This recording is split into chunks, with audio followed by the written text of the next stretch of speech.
अस्सलाम वालेकुम dear students, MDCAT lecture series में आज का हमारा टॉपिक बायोएनर्जेटिक्स है। इसमें बहुत ही इंपॉर्टेंट कॉन्सेप्ट्स हैं जिनको हम थ्रू MCQs डिस्कस करेंगे, specially ATP calculation in prokaryotic and eukaryotic cells, और इसके अलावा बहुत से रिएक्शंस हैं जिनको हम इस लेक्चर के अंदर डिटेल में स्टडी करेंगे। सो हम सबसे पहले MCQs की तरफ आते हैं। पहला MCQs है, which statement best describes the difference between photosynthesis and respiration. आपके पास चार ऑप्शन है। Photosynthesis occurs in plants while respiration in animals, photosynthesis is energy capturing process while respiration is energy yielding process, photosynthesis occurs in daytime while respiration in night, all statements are correct। तो आपने ये देखना है कि कौन सी statements जो है वो फोटोसिंथेसिस और रेस्पिरेशन में डिफरेंस को डिस्क्राइब कर रही है। सो सबसे पहले हम अल्फा को देखते हैं, photosynthesis occurs in plants while respiration in animals। तो स्टेटमेंट जो है वो करेक्ट नहीं है। एनिमल्स में और प्लांट्स दोनों में रेस्पिरेशन होती है। फोटोसिंथेसिस प्लांट्स में होती है लेकिन respiration occurs in all organisms. Photosynthesis energy capturing process while respiration is energy yielding process. So this statement is correct कि फोटोसिंथेसिस एनर्जी को कैप्चर करती है, वो ग्लूकोज के अंदर कन्वर्ट कर देती है एनर्जी को, और उसके बाद रेस्पिरेशन के रिजल्ट में ग्लूकोज ब्रेक करता है और वो एनर्जी यील्ड करेगा। जो चार्ली ऑप्शन है वो किस तरह से गलत है। Photosynthesis occurs in day time while respiration in night. Photosynthesis day time में होती है लेकिन respiration through out the day and night यानी 24 आवर्स होगी, इस वजह से ये स्टेटमेंट भी करेक्ट नहीं है। तो बीटा जो है, which this is a statement that best describes the difference between photosynthesis and respiration. We know that these are the two basic processes that we studied in the bioenergetics. Next MCQs है, the wavelength of visible light is.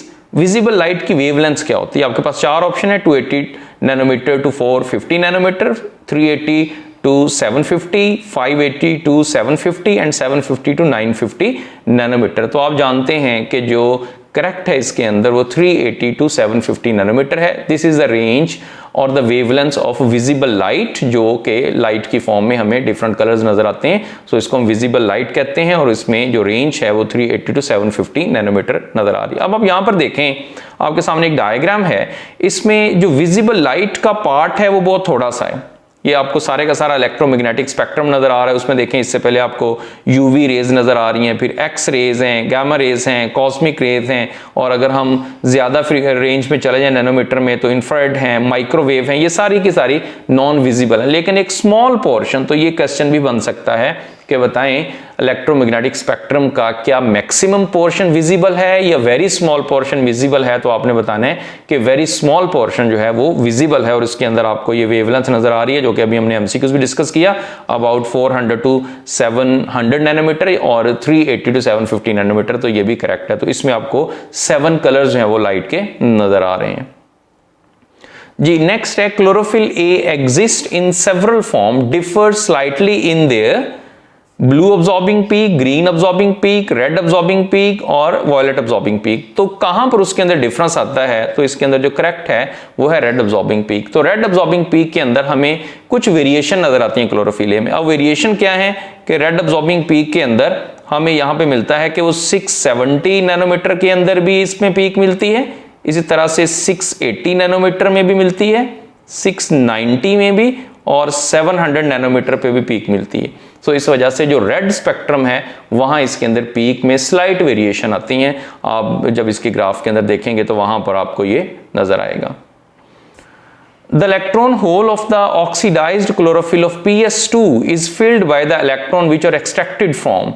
अब वो जो hole create होता है chlorophyll में photosystem 2 के अंदर, तो वो होल कौन से इलेक्ट्रॉन फिल करते हैं? चार ऑप्शन आपके पास। क्या वो इलेक्ट्रॉन जो PS1 से आ रहे हैं, या P700 से आ रहे हैं, वाटर से आ रहे हैं, या रिड्यूस्ड कोएंजाइम से आ रहे हैं? तो इसमें जो करेक्ट है वो है वाटर, क्योंकि P जो है वो S1 और P700 दैट्स द सेम, वहां वो उससे आगे जो है वो हमें फोटोसिस्टम मिलेगा, लेकिन जो है वो P680 या जो फोटोसिस्टम 2 है उसके अंदर जो होल होता है that is filled by the electron which coming from the water. अगली डायग्राम के अंदर आपको वो एक्सप्लेनेशन भी इसकी नजर आ रही है। अभी देखें, ये PS2 है, तो PS2 के अंदर जैसे ही लाइट आएगी तो सबसे पहले इलेक्ट्रॉन ऑक्सीडाइज हो रहे हैं। आप जानते हैं वो PAA यानी प्राइमरी इलेक्ट्रॉन एक्सेप्टर के पास जाते हैं, और वहां जो होल क्रिएट होता है उस होल को वो इलेक्ट्रॉन फिल करते हैं जो वाटर की स्प्लिटिंग से आ रहे हैं। ये वाटर की स्प्लिटिंग से आ रहे हैं, तो ये इस जगह पर आ जाएंगे, और वाटर स्प्लिट होगा तो आप जानते हैं कि ऑक्सीजन वहां पे लिबरेट होगी। अब PS1 इधर है, अगर आप यहां पर देखें लाइट यहां आ रही है और यहां पर भी होल जो है वो होता है और इलेक्ट्रॉन जो है वो मूव करते हैं, एक्साइट होते हैं, तो यहां पर इलेक्ट्रॉन जो होते हैं वो कहां से आते हैं, वो प्लास्टोसाइनिन से आते हैं। तो दोनों के दोनों एमसीक्यूज में पूछे जा सकते हैं कि जो होल फोटोसिस्टम के अंदर डिवेलप होता है उसको कौन से इलेक्ट्रॉन जो है वो फिल करते हैं। So it's very important MCQs. Next MCQs है, as electron moves down the photosynthetic electron transport chain their energy goes on increasing, decreasing, fluctuating और स्टेबलाइजिंग, कि जैसे इलेक्ट्रॉन ट्रांसपोर्ट चेन के अंदर मूव करते हैं तो उसके अंदर एनर्जी जो है उसमें क्या चेंज आती है, इंक्रीज करती है, डिक्रीज करती है, फ्लक्चुएट करती है या स्टेबलाइज रहती है। सो इसमें जो करेक्ट ऑप्शन है वो डिक्रीज करती है। अब इसी तरह हम एक डायग्राम देख रहे हैं, जो लास्ट डायग्राम हमने देखी वहीं से, कि यहां पर इलेक्ट्रॉन जो है ये प्रोटीन के पास गए हैं, तो प्रोटीन से इलेक्ट्रॉन, ये इलेक्ट्रॉन ट्रांसपोर्ट चेन के अंदर आ गए, ये इलेक्ट्रॉन ट्रांसपोर्ट चेन है। तो जैसे इस चेन में आएंगे there are various electron carriers, plastoquinone है, साइटोक्रोम है, प्लास्टोसाइनिन है। तो आप एनर्जी लेवल को देखें, देखिए एनर्जी लेवल ऐसे अप हो रहा है, लेकिन यहां पर जाएंगे आप देखें एनर्जी लेवल जो है वो डाउन जा रहा है। और ये इलेक्ट्रॉन्स होते हैं, ये एनर्जी किस तरह से यूज करते हैं, यहां आपको नीचे स्टेटमेंट नजर आ रही है कि electron flow provides energy for chemiosmotic synthesis of ATP. तो केमियोस्मोसिस में जो एनर्जी रिक्वायर्ड होती है या एटीपी बनाने के लिए वहां जो प्रोटॉन को पंप किया जाता है, that energy is provided by these electron. So energy decrease जाएगी जब वो इलेक्ट्रॉन ट्रांसपोर्ट चेन में जाएंगे। आगे आप देखें फिर से एक्साइट हो रहे हैं और एक्साइट होने के बाद जब सेकंड इलेक्ट्रॉन ट्रांसपोर्ट चेन में जाएंगे तो फिर से एनर्जी डिक्रीज जाएगी। सो ये दोनों जगह पर जब इलेक्ट्रॉन ट्रांसपोर्ट चेन में वो जाएंगे तो एनर्जी डिक्रीज होगी। ये बड़ा इंपॉर्टेंट है, इसको भी आपने अच्छे से लर्न करना है। नेक्स्ट है, during non cyclic electron flow photosynthesis all of the following are generated except, हमारे पास चार ऑप्शन है, एटीपी, NADPH, ऑक्सीजन और वाटर। कौन सा जनरेट नहीं होता नॉन साइक्लिक इलेक्ट्रॉन फ्लो के अंदर? सो हम जानते हैं कि वाटर जो है वो जनरेट नहीं होता, वाटर स्प्लिट होता है। ऑक्सीजन भी जनरेट होती है, ATP and NADPH, these are the product of light reaction और the non-cyclic photophosphorylation। So water इसमें जनरेट नहीं होता, वो स्प्लिट होता है। फिर से वही डायग्राम देखें, ये देखें वाटर स्प्लिट हो रहा है, तो ऑक्सीजन बन गई, हमें ऑक्सीजन भी ऑप्शन थी हमारे पास। और इसके अलावा आप जानते हैं ATP सिंथेसिस जो है वो होगी, ATP बन गई, और यहाँ पर NADPH जो है वो ये भी बन रहा है। सो इट मीन्स दैट के यहाँ पर जो प्रोडक्ट बन रही हैं तीन तरह से हमारे पास कंपोनेंट बन रहे हैं और वाटर फॉर्म नहीं होगा, वो स्प्लिट करेगा। जी नेक्स्ट है, pick up the choice not true with respect to dark reaction of photosynthesis. Dark reaction के लिए कौन सी चॉइस है वो करेक्ट नहीं है? It requires darkness, it is a formation of carbohydrates, it may occurs in light as well, it involves a reduction of carbohydrates. So कौन सी dark reaction के लिए करेक्ट नहीं है? अल्फा जो है वो करेक्ट नहीं है।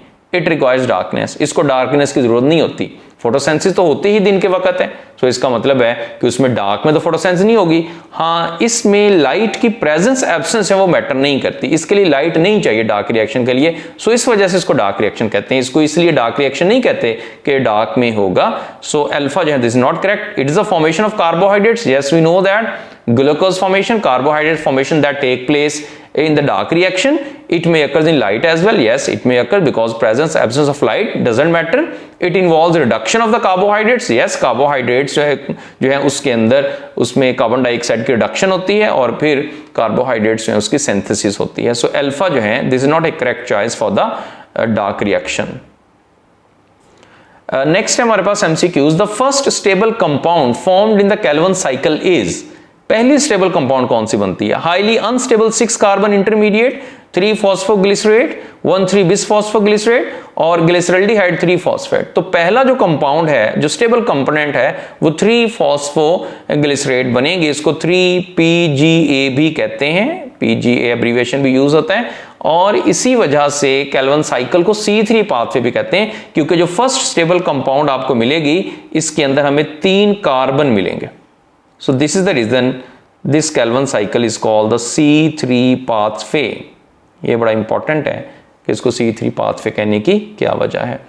जी नेक्स्ट हम MCQs पे आते हैं। The number of carbon dioxide NADPH2 and ATP molecules required to synthesize one glucose molecule from the output of the C3 pathway is respectively. So कितने हमारे पास कार्बन डाइऑक्साइड बन रहे हैं, NADPH और ATP बनते हैं in formation of one molecule of glucose. तो आपके पास अल्फा में है 3, 6, 9, 6, 12, 18, 12, 24, 36, 24, 48 एंड 72। सो इसमें जो करेक्ट ऑप्शन है वो है 6, 12, एंड 18 आपने सीक्वेंस में बताना है, क्योंकि उसने पहले पूछा कार्बन डाइऑक्साइड, तो कार्बन डाइऑक्साइड जैसे आपको फोटोसिंथेसिस की इक्वेशन में पता है कि 6 कार्बन डाइऑक्साइड जो है यूज होते हैं। NADPH2 जो है हमारे पास 12 यूज होते हैं यहां पर, और ATP जो है वो 18 यूज होते हैं, और एक ग्लूकोज मॉलिक्यूल बनाने के लिए। हाँ, अगर पूछा जाए कि एक ट्रायोज बनाने के लिए, तो आपके पास अल्फा ऑप्शन फिर करेक्ट होनी चाहिए, 3, 6, 9, क्योंकि इनिशियली जब कैल्विन साइकिल चलता है तो उसके अंदर ट्रायोज यानी ग्लिसरल्डिहाइड कंपाउंड जो है वो बनता है, लेकिन ग्लूकोज बनाने के लिए 2 ट्रायोजेस चाहिए, तो हम उनको डबल कर लेंगे। सो इस वजह से जो करेक्ट ऑप्शन है वो बीटा है, 6, 12 एंड 18। ये आपको कैल्विन साइकिल नजर आ रहा है। इसमें देखें 6 ATP यहां पे यूज हो रहे हैं और 3 ATP यहां पे यूज हो रहे हैं, तो ये 9 ATP एक साइकिल के अंदर आ गए हैं, और उसकी जो आउटपुट है जैसे मैंने बताया वो G3P है। That's not a glucose, hexose नहीं है बल्कि वो ट्राइयोज है। और यहां अगर आप NADPH देखेंगे 6 यूज हुए हैं, कार्बन डाइऑक्साइड देखेंगे 3 यूज हुए हैं।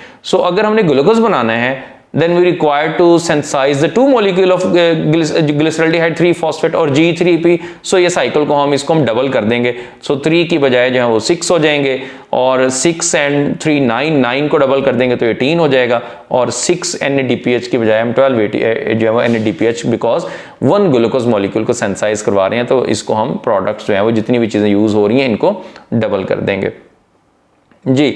नेक्स्ट है which is the correct order of energy transferring from the accessory pigments to the main photosynthetic pigment। अब सबसे पहले देखें मेन पिगमेंट कौन सा है, आपको ये भी पता होना चाहिए। we know that chlorophyll A is the main photosynthetic pigment and along with that there are some accessory pigments carotenoids and chlorophyll B, they are also present। so energy को ट्रांसफर करने का करेक्ट जो है वो sequence हमें क्या मिलेगा, आपके पास तीनों के तीनों पिगमेंट उनको डिफरेंट सीक्वेंस में दिखाया गया है, लेकिन अगर हम करेक्ट की तरफ आए तो वो है carotenoids to chlorophyll B to chlorophyll A। so this is the correct way of energy transferring in these photosynthetic pigments। next MCQs is which of the following provides energized electron and chemical energy during dark reaction respectively। so दो चीजें हैं, पहले आपने बताना है कि energise electron कौन provide कर रहा है और केमिकल एनर्जी कौन प्रोवाइड कर रहा है। तो हमारे पास यहां पर 4 ऑप्शन है, NADH and ATP, NADPH2 and ATP and NADPH2, glucose and water. So इसमें जो करेक्ट है वो है NADPH2 एंड ATP। अब इसकी वजह क्या है, क्योंकि देखें जो NADPH2 है इसके अंदर होते हैं एनर्जाइज्ड इलेक्ट्रॉन्स, तो पहले उसने एनर्जाइज्ड इलेक्ट्रॉन की बात की है, और ATP the source of chemical energy, इसके अंदर एनर्जी होती है। सो ये दोनों के दोनों which is the product of the light reaction, they needs to govern the dark reaction, तो डार्क रिएक्शन इनकी बेस पे चलता है। सो बीटा जो है इसमें करेक्ट ऑप्शन है जी। नेक्स्ट है chlorophyll B is yellow green, orange green, blue green और वायलेट ग्रीन। तो ये आपके पास 4 ऑप्शन है, आपने कलर बताना है कि क्लोरोफिल B का कलर क्या है। तो इसमें जो करेक्ट है वो है yellow green. Very important question, आपको जितने भी पिगमेंट्स हैं, जो मेन पिगमेंट्स और एक्सेसरी पिगमेंट्स हैं, उनके कलर्स का पता होना चाहिए। एक टेबल में हम इनके कलर्स को देख रहे हैं, यहाँ आप देखें क्लोरोफिल A का जो कलर है वो ब्लू ग्रीन है, B का येलो ग्रीन है, कैरोटिनॉइड्स का yellow and orange to red to orange, और कैरोटीन एंड ज़ेंथोफिल बोथ और कैरोटिनॉइड्स ओवरऑल इनका जो कलर है, कैरोटीन का रेड टू ग्रीन है, ज़ेंथोफिल का येलो टू ऑरेंज है। तो ये वाले कलर जो हैं ये आपने याद कर लेने, और ये याद रखना है कि वो कलर जो शो करें इसका मतलब है कि वो लाइट ये अब्सॉर्ब नहीं कर रहे। अगर आप विजिबल लाइट में डिफरेंट कलर्स देखेंगे तो जो कलर किसी पिगमेंट का शो हो रहा है इसका मतलब उसके अंदर लाइट कम अब्सॉर्ब हो रही है, और जो कलर डिसअपीयर हो रहा है इसका मतलब है कि वो उसने अब्सॉर्ब कर लिया है। तो ये भी एक बड़ा इंपॉर्टेंट पॉइंट है जी। नेक्स्ट है the most common fuel used by the cells to provide energy by cellular respiration is glyceraldehyde three phosphate, glucose, sucrose और पायरुवेट। सो जो कॉमन फ्यूल है या इंस्टेंट सोर्स है एनर्जी का, इमीडिएट सोर्स है यहां पर, अगर चारों ऑप्शन में से आपको मिलेगा, सो हमारे पास जो है वो बीटा जो है वो this is the common fuel used by the cells to provide energy. The ATP molecule is used by the cell as a source of energy for various function except। अब कहां ATP यूज हो रही है और कौन से function में ATP use नहीं हो रही। 4 प्रोसेस है आपके सामने, active transport, muscular contraction, nerve conduction and passive transport. तो कहां पर एनर्जी जो है वो यूज नहीं हो रही, तो इसके अंदर जो पैसिव ट्रांसपोर्ट है वहां पर एनर्जी यूज नहीं होती, बिकॉज द पैसिव फिनोमिना, यहाँ एनर्जी की जरूरत नहीं है। लेकिन बाकी तीनों के तीनों जो प्रोसेस है, नर्व कंडक्शन में, मस्कुलर कंट्रैक्शन में और एक्टिव ट्रांसपोर्ट के अंदर एनर्जी रिक्वायर्ड होती है। All the enzymes associated with the various steps of glycolysis are found on the cristae of the mitochondria, on F1 particles, dissolve in the cytoplasm, dissolve in the matrix of chloroplast. So phenomena को आपने ध्यान में रखना है कि ये process जो है वो कहां पर हो रहा है और एंजाइम कहां पे प्रेजेंट होते हैं। आप जानते हैं एरोबिक रेस्पिरेशन के अंदर जो फर्स्ट स्टेप होता है जिसको ग्लाइकोलाइसिस कहते हैं, that take place in the cytoplasm, जिस वजह से इसके एंजाइम्स जो होंगे वो साइटोप्लाज्म में प्रेजेंट होंगे। इसके बाद जितने भी प्रोसेसेस हैं वो माइटोकॉन्ड्रियल मैट्रिक्स के अंदर या मेम्ब्रेन के अंदर होते हैं, जिस वजह से उनके एंजाइम्स वहां पर प्रेजेंट होंगे। सो ग्लाइकोलाइसिस जो है इसके एंजाइम्स साइटोप्लाज्म में है और वहीं पर ये प्रोसेस होगा। इस डायग्राम के अंदर आप देख रहे हैं कि ग्लाइकोलाइसिस जो है that take place in the cytoplasm और ये प्रोसेस आपको पूरा यहां पे नजर आ रहा है। At the end there are 2 molecules of pyruvates are formed और वो पायरुवेट्स जो हैं फिर माइटोकॉन्ड्रिया के अंदर जाते हैं और माइटोकॉन्ड्रियल मैट्रिक्स के अंदर जाकर वहां एसिटाइल कोएंजाइम ए बनाएंगे, क्रेब्स साइकिल करेगा और क्रेब्स साइकिल से उसके बाद आपको एक प्रोसेस यहां पर इलेक्ट्रॉन ट्रांसपोर्ट चेन का मेम्ब्रेन के अंदर भी नजर आ रहा है। तो 4 यहां पे प्रोसेस हैं, चारों प्रोसेस जो है वो कहां हो रहे हैं उनकी लोकेशन आपने याद रखनी है।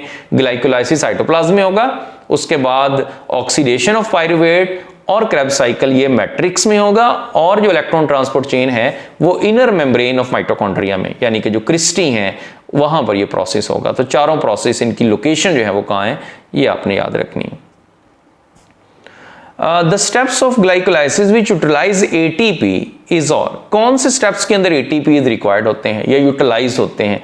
तो वहां पर आपने ग्लाइकोलाइसिस में हर एक स्टेप के अंदर डिफरेंट एंजाइम कैटालाइज कर रहा है और वहां पर डिफरेंट जो है वो इनपुट हैं आउटपुट हैं। तो यहां आपने बताना है कि एटीपी यूटिलाइज कहां पे हो रहे हैं। सो इसमें जो करेक्ट ऑप्शन है वो है फर्स्ट एंड थर्ड स्टेप में एटीपी यूटिलाइज होते हैं। और आप जानते हैं इनिशियली जो फेज होती है उसको हम प्रिपरेटरी फेज कहते हैं जिसके अंदर एटीपी यूटिलाइज होते हैं और उसके बाद फिर ऑक्सीडेटिव फेज आ जाती है जिसके अंदर एटीपीज बनते हैं। इस वजह से इसको पे ऑफ फेज भी कहते हैं और वहां 4 एटीपीज बनेंगे, इनिशियली 2 एटीपी यूटिलाइज हो जाएंगे जिसकी वजह से ग्लाइकोलाइसिस में नेट प्रोडक्शन जो एटीपी की होती है वो 2 मॉलिक्यूल्स होगी।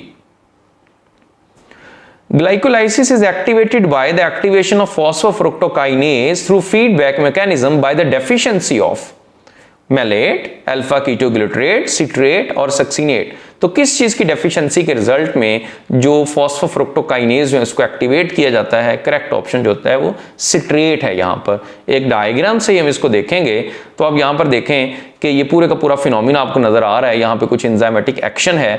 यहां सिट्रेट की जब डेफिशिएंसी होती है तो आप देखें ये जो एंजाइम है फॉस्फोफ्रुक्टोकाइनेज जो है इसको एक्टिवेट किया जाता है और अगर एटीपी की एक्सेस हो जाए, यहाँ आपको अप एरो नजर आ रहा है, सो इससे इस एंजाइम को इनहिबिट किया जाता है क्योंकि सिस्टम जो है ऑटोमेटिकली रन हो रहा है। कभी स्लो होता है प्रोसेस, कभी जो है वो फास्ट होता है and it depends on the product which are to be form कि वो कम कौन सी हो रही है ज्यादा कौन सी हो रही है। सो यहाँ पर ये वाला जो प्रोसेस है उसमें फॉस्फोफ्रुक्टोकाइनेज को इनहिबिट कौन करता है, कब किया जाता है, when there is a low level of the citrate और उसको एक्टिवेट जो है एक्टिवेट किया जाता है when there is a low level of citrate और उसको इनहिबिट कब किया जाता है जब एटीपीज जो है वो ज्यादा हो जाएंगे। दोनों एमसीक्यूज यहाँ पर बन सकते हैं। During process of lactic acid fermentation, carbon dioxide is produced, NADH is oxidized, ethanol is produced, ATP are produced. So lactic acid fermentation के अंदर NADH is oxidized. NADH की ऑक्सीडेशन होती है, प्रोसेस की रिडक्शन होती है जिसके रिजल्ट में जो पायरुवेट है वो लैक्टिक एसिड में कन्वर्ट हो जाते हैं। कार्बन डाइऑक्साइड प्रोड्यूस नहीं होती। कार्बन डाइऑक्साइड जो प्रोड्यूस होती है वो अल्कोहलिक फर्मेंटेशन के अंदर प्रोड्यूस होती है जहां एथेनॉल प्रोड्यूस होता है। एटीपीज यहां प्रोड्यूस नहीं होते। ये एनारोबिक प्रोसेस है और यहां एटीपी प्रोडक्शन नहीं हो रही। हाँ 2 एटीपीज जो इनिशियली ग्लूकोज टू पायरुवेट्स बने हैं वो बनेंगे लेकिन उसके बाद कोई एटीपी प्रोड्यूस नहीं होंगे। So beta is correct, NADH is oxidised. Increased production of NADH during Krebs cycle exert an inhibitory effect on which of the following enzyme? तो आपके पास 4 एंजाइम है यहाँ पे, phosphofructokinase, pyruvate decarboxylase, succinate dehydrogenase, none of these. तो कौन सा enzyme जो है उसको इनहिबिट किया जाएगा if there is the excess of NADH। तो यहाँ जो करेक्ट है that is the pyruvate decarboxylase. फिर से वही डायग्राम आपको दिखाता हूँ यहाँ पर। तो आप यहाँ पर देखें NADH जो है जब इसकी एक्सेस हो रही है, आप पैरो लगा हुआ है, आपकी बुक से डायग्राम ली गई है और ये पायरुवेट डीकार्बोक्सिलेज को इनहिबिट कर रहा है। तो ये भी बड़ा इंपॉर्टेंट है। अब जितने भी एंजाइमेटिक एक्शन है यहाँ पर वो हमने डिस्क्राइब कर दिए, एक पिछले एमसीक्यूज के अंदर और एक यहाँ पर, और ये 3-4 एमसीक्यूज यहाँ पे बन सकते हैं। इट्स वेरी इंपॉर्टेंट, इसको अच्छे से आपने लर्न कर लेना है जी। नेक्स्ट एमसीक्यूज की तरफ आते हैं। Most of the ATPs made during cellular respiration is generated by glycolysis, oxidative phosphorylation, substrate level phosphorylation, direct synthesis of ATP by the Krebs cycle। सबसे ज्यादा ATP किस प्रोसेस से बनते हैं? सारे के सारे प्रोसेस आपने पढ़े हुए हैं, इसमें बीटा जो है वो करेक्ट है, ऑक्सीडेटिव फॉस्फोराइलेशन। इसको भी हम एक डायग्राम से देखते हैं। यहाँ आप देखें, आपके सामने ये पूरा ओवरऑल समरी इसकी नजर आ रही है। देखें यहाँ पे ग्लाइकोलाइसिस हो रही है, ATP यहाँ पे बन रहे हैं। आप जानते हैं नेट प्रोडक्शन 2 ATPs हैं, लेकिन यहाँ जो ATP बनते हैं वो सबस्ट्रेट लेवल से बनते हैं, और जैसे मैंने बताया कि नेट प्रोडक्शन यहाँ 2 ATPs की है। अब उसके बाद आ जाएं, क्रेब्स साइकिल से डायरेक्ट ATPs बन रहे हैं ये वाले, इसको भी हम सबस्ट्रेट लेवल फॉस्फोराइलेशन कहते हैं। अगर हम यहाँ पर भी टोटल ATP देखें तो यहाँ पर भी 2 ATP टोटल बनेंगे, तो 4 ATPs यहां बन गए। और बाकी जो ATPs जो कि इलेक्ट्रॉन ट्रांसपोर्ट चेन में बन रहे हैं बाय द ऑक्सीडेटिव फॉस्फोराइलेशन, अगर मैं यहां पर ATPs की बात करूं तो यहां अबाउट 32 ATPs बनते हैं बाय केमियोस्मोसिस। तो सबसे ज्यादा जो ATP हैं वो ऑक्सीडेटिव फॉस्फोराइलेशन में बनते हैं। सबस्ट्रेट लेवल में टोटल जो है वो 4 ATPs यहाँ पे बन रहे हैं, यानी ये नेट प्रोडक्शन उसकी है। सो ये भी बड़ा इंपॉर्टेंट है कि सबसे ज्यादा ATPs जो है वो किस तरह सेंसिस हो रही हैं। तो मैं यहाँ पर इसलिए 36 ATPs टोटल आपको नजर आ रहे हैं यूकैरियोट्स के अंदर। अब यूकैरियोट्स में क्यों कह रहा हूं? क्योंकि देखें यहाँ माइटोकॉन्ड्रिया है, तो माइटोकॉन्ड्रिया जो है जिसकी वजह से यहाँ ऑर्गेनेली है और इसके अंदर प्रोसेस होता है, लेकिन प्रोकैरियोट्स में थोड़ा सा डिफरेंस होता है। आगे चल के हम एक स्लाइड के अंदर जो है उसको डिस्कस करेंगे जी। नेक्स्ट एमसीक्यूज है, net production of ATP in a eukaryotic cell when a glucose molecule is completely oxidised is. तो 4 ऑप्शन है, 34 ATP, 38 ATP, 36 और 40 ATP। सो इसमें जो करेक्ट ऑप्शन है वो है 36 ATP। इससे पहली डायग्राम में भी आपको दिखा दिया, यहां पर भी आपके सामने टोटल इसकी जो है वो कैलकुलेशन है। देखें ये 2 ATPs यहां पे बन रहे हैं, ठीक है, और ये 2 ATP डायरेक्ट ग्लूकोज से बन रहे हैं। फिर ग्लूकोज जो है वो ग्लाइकोलाइसिस में बन रहे हैं। ग्लाइकोलाइसिस में आप जानते हैं 2 NADH भी बनते हैं। 2 NADH जब प्रोसेस्ड होंगे रेस्पिरेटरी चेन के अंदर तो वो 4 ATP देंगे। उसके बाद पायरुवेट से आगे 2 NADH बने, जब वो प्रोसेस होंगे 6 ATP देंगे। आप जानते हैं कि एक NADH 3 ATP देता है। आगे चल के हम बात भी करेंगे एक MCQs के अंदर, लेकिन इस चीज को याद रखना है कि जो ग्लाइकोलाइसिस में NADH बन रहे हैं वो 2 ATP प्रोड्यूस करता है, 1 और 2 4 प्रोड्यूस करें। इसकी क्या वजह है? क्योंकि ये साइटोप्लाज्म में हो बन रहे हैं, और साइटोप्लाज्म में केमियोस्मोसिस नहीं होता, उसके लिए NADH को माइटोकॉन्ड्रिया के अंदर जाना पड़ता है, जिसकी वजह से 2 NADH 2 ATP यूज कर लेते हैं। वहां जाके बनाएंगे तो 6 ATP, लेकिन क्योंकि 2 यूज करके आए हैं जिस वजह से उनकी नेट प्रोडक्शन होगी वो 4 ATP होगी। लेकिन बाकी जितने भी NADH बन रहे हैं ये सारे के सारे ये बन ही माइटोकॉन्ड्रिया के अंदर रहे हैं, तो इनके लिए वो केस अप्लाई नहीं होता। ये डायरेक्ट 3 ATPs प्रोड्यूस करेंगे हर एक NADH। लेकिन जो साइटोप्लाज्म में बना था उसने 3 तो प्रोड्यूस किए हैं, लेकिन क्योंकि नेट जो है वो अगर किया जाए तो वो 1-2 प्रोड्यूस कर रहा है, जिस वजह से उसमें 4 ATPs यहाँ पे बने। अब देखिए यहाँ 2 NADH से 6 ATP बने। 2 ATP क्रेब्स साइकिल में डायरेक्ट बनते हैं सबस्ट्रेट लेवल फॉस्फोराइलेशन से। 6 NADH हैं, इन्होंने 18 ATP दिए हैं। 2 FADH2 है, इसने 4 ATPs दिए हैं। तो टोटल अगर हम कैलकुलेशन करें तो यूकैरियोटिक सेल में यहाँ 36 ATP बनते हैं। हाँ, अगर प्रोकैरियोटिक सेल की बात की जाए तो 38 ATP बनते हैं, ये बात याद रखनी है। वो कैसे? क्योंकि प्रोकैरियोटिक सेल में माइटोकॉन्ड्रिया नहीं है, तो जो NADH 2 NADH ये आपको जो नजर आ रहे हैं ये 6 ATP देते हैं, 4 नहीं प्रोड्यूस करते, क्योंकि उनको किसी मेम्ब्रेन के अगेंस्ट मूव नहीं करना होता। क्योंकि यूकैरियोटिक सेल में तो उनको मेम्ब्रेन के अगेंस्ट जाना होता है, यानी माइटोकॉन्ड्रिया के अंदर जाना होता है। प्रोकैरियोटिक में ऐसा नहीं है। तो प्रोकैरियोटिक में यहां पर जो 2 NADH हैं ये 6 ATP देते हैं, जिसकी वजह से जो ATP हैं वो 38 बनते हैं प्रोकैरियोट्स में, लेकिन यूकैरियोट्स में 36 ATP बनते हैं। सो बड़ा इंपॉर्टेंट पॉइंट है, इसको अच्छे से आपने लर्न करना है। Every molecule of NADH fed into the electron transport chain produce, her NADH जो होगा जब इलेक्ट्रॉन ट्रांसपोर्ट चेन में जाएगा तो कितने ATP प्रोड्यूस करेगा? जैसा कि अभी हमने बात की कि 3 ATP प्रोड्यूस करेगा तो सारे के सारे 3 ATP। लेकिन 2 NADH की हमने बात की थी कि वहां पर केस डिफरेंट है, वो 3 तो प्रोड्यूस करेंगे, लेकिन एक वो यूटिलाइज भी करके आए हैं, जिसकी वजह से नेट 4 थे।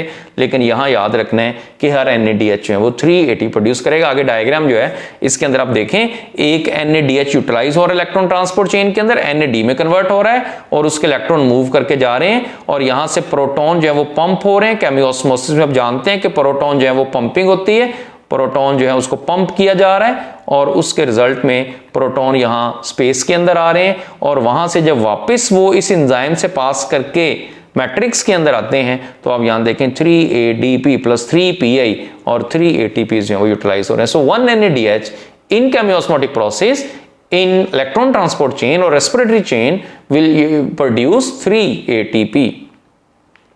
The next है the most electronegative substance in respiratory electron transport chain is, सबसे ज्यादा इलेक्ट्रोनेगेटिव कौन सा है? Coenzyme Q, cytochrome C, cytochrome A, oxygen. So इसमें जो करेक्ट ऑप्शन है वो ऑक्सीजन है, जो कि फाइनल एक्सेप्टर भी है इलेक्ट्रॉन का और सबसे ज्यादा इलेक्ट्रॉन नेगेटिव भी ये होता है। इस डायग्राम के अंदर आप देखें, आपको यहाँ पे मिल रहा है कि एक NADI यूटिलाइज हो रहा है और वो अपने इलेक्ट्रॉन को पास कर रहा है इलेक्ट्रॉन कैरियर्स के अंदर एंड फाइनली अगर देखें तो यहाँ पर इलेक्ट्रॉन्स जो हैं they are stored in the oxygen and there is the formation of water molecule और ये फाइनल एक्सेप्टर भी है और सबसे ज्यादा इलेक्ट्रोनेगेटिव भी होता है इलेक्ट्रॉन ट्रांसपोर्ट चेन के अंदर। So this is all about the bioenergetics. अगर इससे रिलेटेड कोई भी क्वेश्चन है तो आप जो है वो कमेंट सेक्शन में पूछ सकते हैं। आई विल ट्राई कि मैं वहां पे आपको रिस्पॉन्ड करूं।